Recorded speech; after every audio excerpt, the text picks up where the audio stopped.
man shall leave his mother, and a woman leave her home. They shall travel on to where the two shall be as one. As it was in the beginning, is now until the end.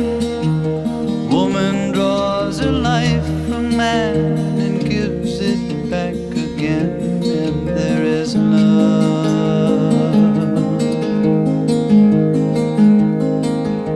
There is love.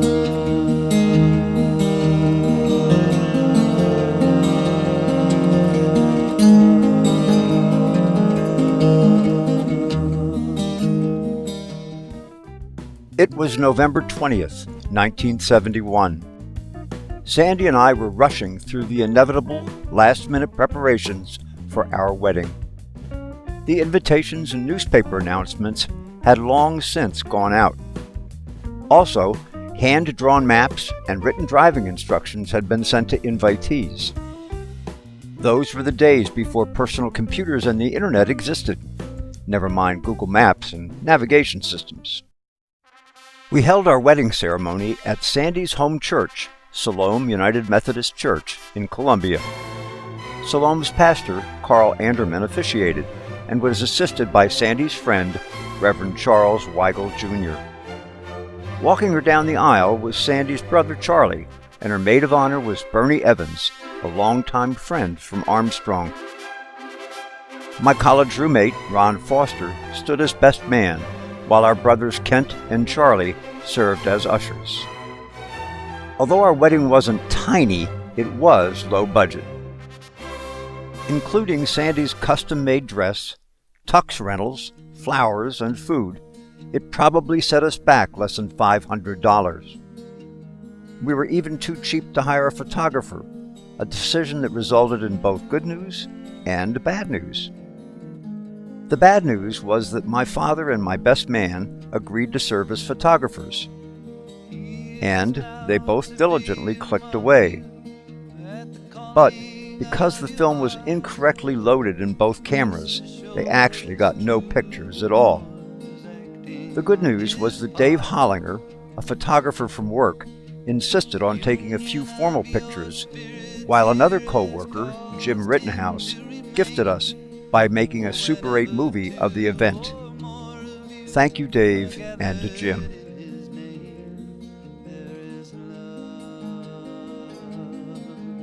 Now I'm going to ask you to indulge me for the next few minutes of this video. Our reception line is a look back at time that was, a snapshot in time. And it's an indulgence because you probably don't know who most of these people are. Even Sandy and I struggled to remember some of the faces. Of course, we do remember most of them, and we still remain close to many of them. But there are others we'll never spend time with again.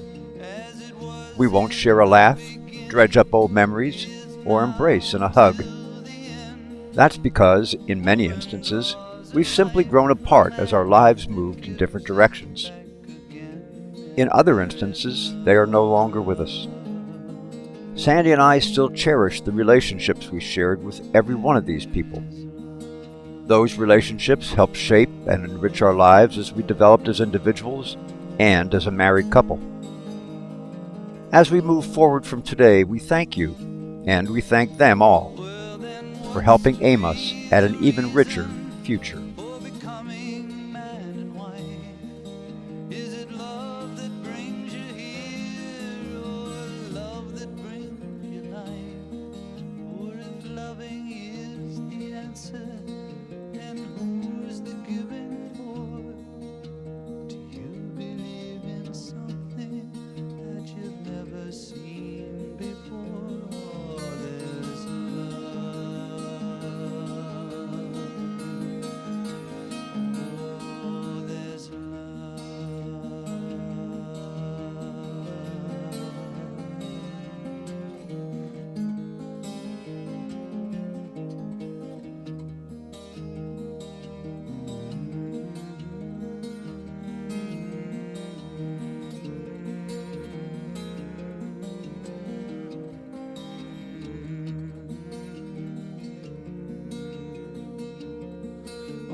The reception was held at our little rented house on Church Avenue in Ephrata.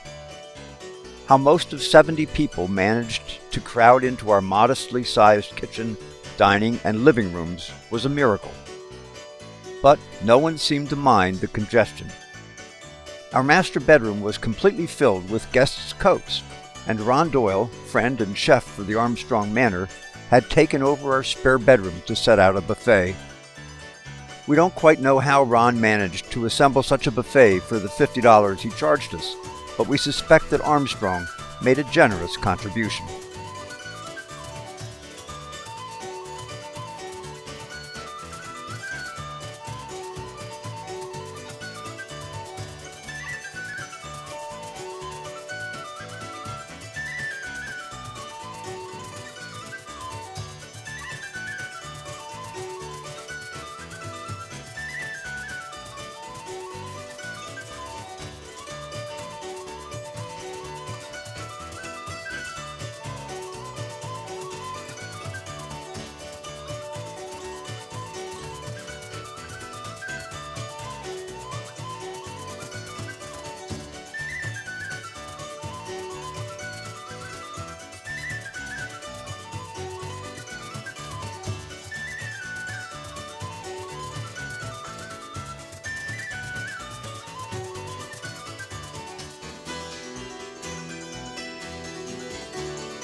And why would we hire entertainment when we were our own band? Ron and I, accompanied by college friends Bruce Fritzinger and Larry Spivak, took on that role. We played and sang some of our favorite bluegrass and folk music pieces that we'd performed at Penn State.